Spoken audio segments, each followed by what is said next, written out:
বন্ধুরা, যদি তোমরা এমন কোনো মুভি দেখতে চাও যা দেখে ভয়ে তোমাদের রুহু কেঁপে উঠবে, তাহলে 2007 সালে মুক্তি পাওয়া ভ্যাকেন্সি মুভিটা অবশ্যই দেখবে। মুভি শুরুতে আমরা ডেভিড ও অ্যামি ফক্স নামে একটা কাপলকে দেখতে পাই। তারা দুজন এক রাতে পার্টি শেষ করে তাদের বাড়িতে ফিরছিল। তখন হঠাৎই তাদের গাড়ির সামনে একটা নেউল চলে আসে। নেউলটাকে বাঁচাতে গিয়ে তারা হাইওয়ে ছেড়ে দিয়ে একটা ভুল রাস্তায় চলে আসে। ডেভিড মনে করে পাহাড়ি এলাকার মধ্য দিয়ে হয়তো সে শর্টকাট পেয়ে যাবে, কিন্তু কিছুক্ষণ চলার পর তার গাড়ির ইঞ্জিন থেকে গটর মটর আওয়াজ আসতে থাকে। ডেভিড খুব পেরেশানিতে পড়ে যায়, কারণ রাতের বেলা এরকম অপরিচিত এক শুনশান রাস্তায় গাড়ি খারাপ হয়ে যাওয়াটা বেশ বিপজ্জনক। তবে একটু দূরেই সামনে তার একটা গ্যাস স্টেশন দেখতে পায়। তারা দুজন সেখানে চলে আসে, কিন্তু এখানে এসে তারা লক্ষ্য করে গ্যাস স্টেশনটা অনেক বছর ধরে বন্ধ রয়েছে। তখনই হঠাৎ আচানক একজন লোক তাদের গাড়ির উইন্ডোতে নক করে। এটা দেখে ডেভিড ও অ্যামি ভয় পেয়ে যায়, কিন্তু না, ভয়ের কিছু নেই। এই লোকটা হচ্ছে একজন মেকানিক। সে ডেভিডকে বলে, আমি আপনার গাড়ি ঠিক করে দিতে পারি, এতে আপনি আপনার বাড়িতে পৌঁছাতে পারবেন। এরপর সে গাড়ি ঠিক করতে থাকে। কিছু সময় পর সে এসে বলে, হয়তো কোনো কিছুর সাথে ধাক্কা লেগে আপনার গাড়ির ফ্যানটা খারাপ হয়ে গেছে। ডেভিড জবাবে বলে, কিছুক্ষণ আগে তার গাড়ির সামনে একটা নেউল পড়েছিল, সেটাকে বাঁচাতে গিয়ে হয়তো তার ফ্যানটা খারাপ হয়ে গেছে। সবকিছু শুনে মেকানিক বলে, আমি আমার সাধ্যমতো ঠিক করে দিয়েছি, বাকিটা আপনি বাড়ি পৌঁছে ভালো কোনো মেকানিক দ্বারা ঠিক করে নেবেন। ডেভিড ও অ্যামি মেকানিককে তখন ধন্যবাদ জানায়, আর গাড়ি ঠিক করার জন্য ডেভিড তাকে $20 দেয়। এরপর তারা দুজন আবারও রওনা হয় তাদের বাড়ির দিকে। তবে কিছু দূর যাবার পরই গাড়ি আবারও খারাপ হয়ে যায়, আর ডেভিড গাড়ি থেকে বের হয়ে রাগে চিল্লাতে থাকে। আর সে আবারও সেই গ্যাস স্টেশনে ফিরে গিয়ে তার গাড়ি ঠিক করার সিদ্ধান্ত নেয়। তার পেছন পেছন অ্যামিও চলে আসে। তবে এখানে এসে তারা দেখে সেই লোকটা এখানে নেই, আর আশেপাশে তারা অন্য কাউকে দেখতেও পায় না।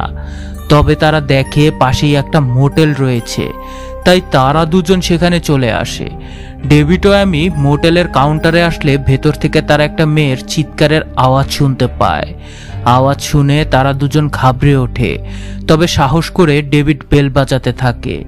তখন মোটেলের ম্যানেজার ম্যাসন ভেতর থেকে বেরিয়ে আসে। ডেভিড তাকে জিজ্ঞেস করে এই আওয়াজটা কোথা থেকে আসছে। জবাবে ম্যাসন বলে সে তার মোবাইলে মুভি দেখছিল। তখন ডেভিড তাকে জিজ্ঞেস করে সেই মেকানিকটা কোথায় গেল। ম্যাসন জবাবে বলে অনেক রাত হয়ে গেছে, এজন্য হয়তো সে বাড়িতে ফিরে গেছে। এটা শুনে ডেভিড কিছুটা নিরাশ হয়ে পড়ে। এত রাতে গাড়ি ঠিক করার কোনো উপায় না পেয়ে তারা তখন ঠিক করে আজ রাতটা তারা এই মোটেলেই কাটিয়ে দেবে। তাই ডেভিড তখন ম্যাসনকে পেমেন্ট করে এই মোটেলে একটা রুম নিয়ে নেয়। ম্যাসন তার রুম নাম্বার 4-এর চাবি দিয়ে দেয়, আর তারা দুজন তাদের রুমে এসে যায়। রুমে আসার কিছুক্ষণ পর তাদের ফোনে হঠাৎ একটা কল আসে। অ্যামি ফোন রিসিভ করে, কিন্তু অপর পাশ থেকে কেউ কোনো কথা বলে না। ঠিক তখনই কেউ তাদের রুমের দরজা খুব জোরে জোরে ধাক্কাতে থাকে। এতে তারা দুজন ঘাবড়ে ওঠে। তখন ডেভিড দরজা খোলে, কিন্তু সে বাহিরে কাউকে দেখতে পায় না। আবারও টেলিফোন বেজে ওঠে। এবার ডেভিড ফোন রিসিভ করে, কিন্তু এবারও কেউ কথা বলে না। এদিকে আবারও অনবরত রুমের দরজায় কেউ জোরে জোরে নক করতে থাকে। অ্যামি ও আমি ভয় পেলেও ডেভিড মনে করে পাশের রুম থেকে কেউ হয়তো তাদের সাথে মজা করতেছে। তাই ডেভিড বিরক্ত হয়ে চলে আসে ম্যাসনের কাছে কমপ্লেন দিতে। ডেভিড কাউন্টারে এসে ম্যাসনকে বলে তার পাশের রুম নাম্বার 3 থেকে কেউ এসে তার দরজায় বারবার ধাক্কা দিচ্ছে। ম্যাসন তখন ডেভিডকে জানায় এটা কি করে সম্ভব, কারণ এই পুরো হোটেলে শুধু তারা দুজনই গেস্ট হিসেবে আছে, অন্য কেউ নেই। তবুও ম্যাসন বলে তারপরও আমি আপনার কথা মেনে রুম নাম্বার 3-এ গিয়ে চেক করে আসব। এটা শুনে নিশ্চিন্ত হয়ে ডেভিড তার রুমে চলে আসে, আর অ্যামিকে বলে ভয়ের কোনো কারণ নেই, শুয়ে পড়ো, ভোর হলেই আমরা চলে যাব। অ্যামিকে শুতে বলে ডেভিড সেখানে থাকা ক্যাসেটগুলো চালিয়ে দেখতে থাকে। সে ক্যাসেটগুলো এক এক করে চালানোর পর বুঝতে পারে ভিডিওতে যে রুমটা দেখা যাচ্ছে সেটা এই রুমটাই, যেটাতে সে এখন আছে। ভিডিওতে দেখা যাচ্ছে এই রুমেই দুজন লোক দুজন মহিলাকে ধর্ষণ করে খুব নির্মমভাবে হত্যা করেছে। ডেভিড অ্যামিকে বলে রুমটা চেক করতে। অ্যামিও বুঝতে পারে হ্যাঁ, ভিডিওতে দেখা রুম তো এটাই যেটাতে এখন তারা আছে। এরপর ডেভিড রুমের মধ্যে লুকিয়ে রাখা ক্যামেরাগুলো খুঁজে বের করে। তখন সে বুঝতে পারে ম্যাশন এই ক্যামেরার মাধ্যমে তাদেরকে দেখতে পাচ্ছে। তারা বুঝতে পারে ভয়ঙ্কর কোনো বিপদ তাদের সামনে অপেক্ষা করছে। ইতিমধ্যেই রুমের লাইট ব্লিঙ্ক হতে শুরু করে আর দরজায় আবারও কেউ ধাক্কা দিতে থাকে। ভয়ে তো ওদের মরার দশা। তখনই আমরা আলোর অতি সামান্য ঝলকানিতে তাদের পাশেই বাথরুমে মুখোশ পরা কাউকে দেখতে পাই। লাইট তখনই ঠিক হয়ে যায়। অ্যামি চেষ্টা করে পুলিশকে ফোন করতে, কিন্তু ফোন ডেড থাকায় সেটা সম্ভব হয় না। ডেভিড বুঝতে পারে তাদেরও ঠিক সেভাবেই মরতে হবে যেভাবে ভিডিওতে দেখা যাচ্ছে এই রুমে থাকা অন্য সব মানুষেরা মারা গেছে। এজন্য সে চায় দ্রুত এখান থেকে বের হতে। তাই সে বাথরুমে চলে আসে, বাথরুমের জানালা দিয়ে পালিয়ে যেতে। কিন্তু বাথরুমের জানালা বন্ধ থাকায় পালানোটা সম্ভব হয় না। তখন অ্যামি লক্ষ্য করে বাথরুমে একটা রক্তমাখা আপেল পড়ে রয়েছে, যে আপেল সে তার গাড়িতে রেখে এসেছিল। ডেভিড বুঝতে পারে না গাড়ি থেকে এই আপেলটা তাদের বাথরুমে এলো কিভাবে। তখনই তার নজর পড়ে বাথরুমের পর্দার দিকে। সে যখন সেই পর্দাটা সরিয়ে ফেলে তখন সে দেখে সেখানে কিছু নেই। এরপর তারা সিদ্ধান্ত নেয় বাঁচতে হলে যেভাবেই হোক তাদেরকে এখান থেকে পালাতেই হবে। রুমের সব লাইট অফ করে দিয়ে তারা বাইরের দিকে পালাতে থাকে।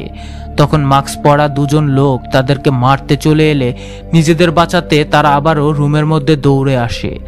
এরপর ডেভিড প্ল্যান করে সে একাই কোনোভাবে লুকিয়ে এই রুমটা থেকে বের হবে, কারণ বাইরে থাকা ফোন বুথ থেকে কল করে তাকে পুলিশের সাহায্য নিতে হবে।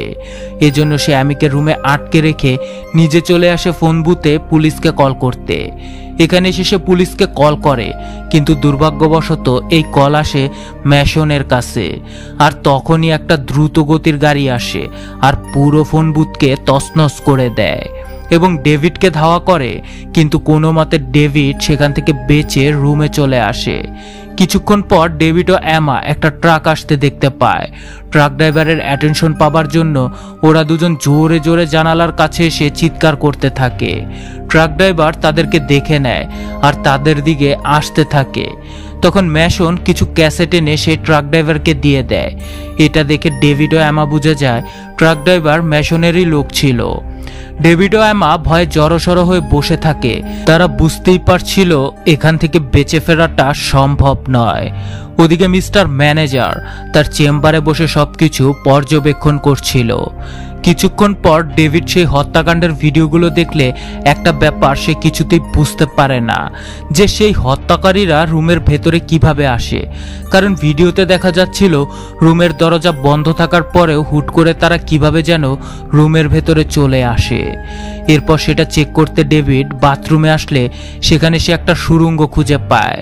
সে অ্যামিকে নিয়ে সেই সুড়ঙ্গ দিয়ে যেতে থাকে। কিছু দূর যাবার পর তারা সুড়ঙ্গের অপর পাশে ম্যাশনের সেই গোপন কক্ষে এসে পৌঁছে। এখানে এসে তারা চমকে ওঠে, কারণ এখান থেকেই ম্যাশন তাদের প্রতিটি পদক্ষেপই বেশ ভালোভাবে দেখছিল। তো এরপর এরা দুজন সেই রুমে প্রয়োজনীয় জিনিস খুঁজতে থাকে। অ্যামি তখন সেখানে টেলিফোন খুঁজে পায়। সে দেরি না করে পুলিশকে ফোন করতে নেয়, কিন্তু তখনই ম্যাশন সেখানে এসে যায়। এজন্য তারা দুজন সেই সুড়ঙ্গ দিয়ে আবারও পালাতে থাকে। ম্যাশন দেখে টেলিফোনের রিসিভারটি পড়ে রয়েছে আর ফোনের অপর প্রান্ত থেকে পুলিশ এই জায়গার লোকেশনটা জানতে চাচ্ছে। ম্যাশন বুঝতে পারে এরা দুজন সুড়ঙ্গ দিয়ে পালিয়েছে, তাই সে তার লোকদের বলে দ্রুত ওদের খুঁজে বের করতে। কিন্তু ভাগ্যক্রমে ডেভিড আর অ্যামি সুড়ঙ্গ দিয়ে অন্য একটি পথে এসে গ্যারেজে চলে আসে। কিছুক্ষণ পর সেখানে একজন পুলিশ চলে আসে। ম্যাশন সেই পুলিশের সাথে কথা বলতে থাকে। ডেভিড ও অ্যামা বুঝতে ছিল না যে এই পুলিশ ম্যাশনের সাথে জড়িত কিনা, তাই তারা পুলিশকে অবজারভেশন করতে থাকে। এদিকে পুলিশ ম্যাশনকে জিজ্ঞেস করে এখান থেকে কে ফোন করেছিল। ম্যাশন বলে কেউ না, কারণ গত 3 দিন হলো এখানে কেউ আসেনি।